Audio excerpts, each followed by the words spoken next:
สบายดีพี่น้องสบายดีท่านผู้ชมอ่ายินดีต้อนรับส่งบารคุณทิศสวรรค์พี่น้องมื้อนี้เฮาสิสัมภาษณ์เจ้าหน้าที่สัมภาษณ์เบิ่งเด้อสภาพก็ได้โอ้ไอ้หนุ่มคนหล่อจักมือแหละประมาณ10 มื้อประมาณ10มือเนาะอืมกะว่าสิอยู่ได้บ่อยู่ได้แล้วเนาะอยู่ได้เนาะแล้วก็แต่ละวันคิดหยังแดแต่ละวันแต่ละมื้อคิดหยังแล้วมีที่คิดให้เรื่องให้งานมันปกติแล้วก็เลยว่ามันดีสมมุติว่าเฮาเฮ็ดเวียกนี้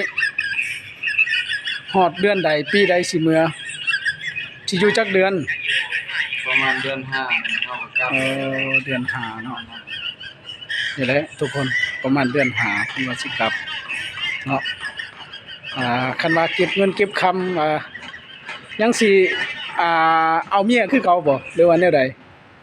แนวนั่นแล้วเนาะแนวมันเด้อเนาะแนวอะไรเดี๋ยวนี้ก็ยังคิดอยู่บ่เวลาอันน่ะเวลาอยู่คนเดียวเวลาเหงาเวลานอนเวลาอันนั้นนะมันก็คิดนั่นแหละ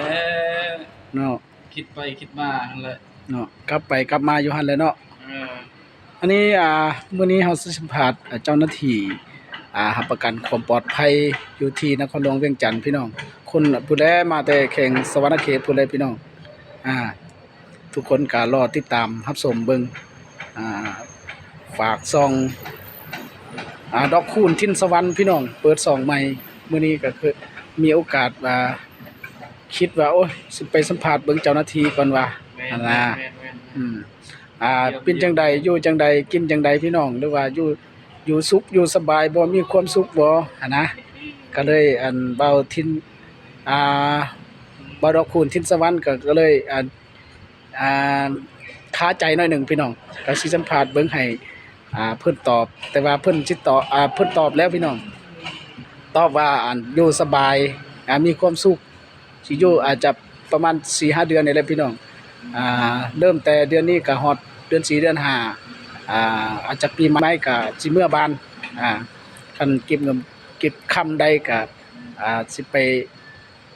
แต่งเอาเมียใหม่พี่น้องเพราะว่าตอนนี้ก็บ่ได้ปะกันพี่น้องแต่ว่าอยู่นำกันบ่ได้บ่เข้าใจกันพี่น้องก็เลยแยกกันอยู่เพิ่นก็นี่แหละมาเฮ็ดเวียกนครหลวงเวียงจันทน์นี่แหละอยู่หนองบอนก็เลยเพิ่นมาติดต่อนำเฮานี่แหละพี่น้องแต่ว่าก็เพิ่นก็มาหลายมื้อแล้วแต่ก็บ่ได้สัมภาษณ์มื้อนี้ก็คาใจหน่อยนึงว่าสิสัมภาษณ์อยู่ดีสบายบ่เพิ่นก็ว่าอยู่ดีสบายพี่น้องแต่ว่าก็สิถามอีกหยัง2-3 คำพี่น้องสมมุติว่าเฮามีเงินเดือนนี่สมมุติว่าเดือนนี้เฮามีจักล้านหนึงนี่เฮาจะไปเฮ็ดหยังแดโอ้ยลายสิแต่งรถนั่นแหละ1นี่แต่งรถ2ซองนี่ก็ไปเรียนผู้สาวบ่ได้ไปวะไปอยู่3,000มาหั่นก็โอ้ยลายแนวรู้แล้วมันอยู่ได้ข้อที่1ข้อที่2เนาะข้อที่3นี่สิถามหน่อยนึงว่าอยู่นี่คือกันบ่กับอยู่เฮือนเฮามันก็ต่างกันตัวเนาะต่างกันหน่อยนึงเนาะเอาไปอยู่บ้านอื่นมันก็ต่างเฮาอยู่เฮือนเฮามันก็ต่างเนาะเฮ็ดแนวใดก็อยู่เฮือนมันคนทุกข์ทุกข์สบายทุกข์หรือบ่ทุกข์อันนี้บ่เกี่ยวกันพี่น้องแต่ว่าเฮาอยู่เฮือนเฮามันก็สิสบายใจหน่อยนึงแม่นบ่แม่นแล้วเฮาไปอยู่นำเขาเฮาก็สบายอยู่แต่ว่าเฮาก็บ่ได้ถึงซ้ำเฮือนเฮาหั่นน่ะซึ่งว่าเฮาเฮ็ดหยังผิดในเฮือนเฮาพ่อแม่เฮาเองเนาะเขาก็บ่ว่าเฮาหยังนะแต่ว่าเฮาไปอยู่นำเขานี่อาจสิต่างหน่อยนึงพี่น้องต่างอาจสิผิดใจเขาเขาสิเว้าอยู่เฮือนเขาก็เว้าแต่ว่าพ่อแม่เฮาเองเฮาก็บ่ได้ก็บ่เป็นหยังเขาเว้าเขาก็ฮักเพลงเป็นลูกเป็นเต้าอันนี้เขาก็ฮักเพลงแต่ว่าคนอื่นเว้านี่เฮาอาจจะจิบใจหน่อยนึงแม่นบ่แม่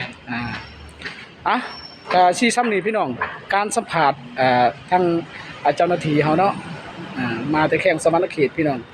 ติดตามรับชมเบิ่ง ต่อไปพี่น้องสิอยู่จังใดสิกินจังใดเด้อเอาสำหรับคลิปนี้พอกันใหม่พี่น้องคลิปหน้าติดตามรับชมอย่าลืมกดไลค์กดแชร์แล้วก็กดติดตามเพื่อแจ้งเตือนเบิ่งคลิปต่อไปพี่น้องสบายดี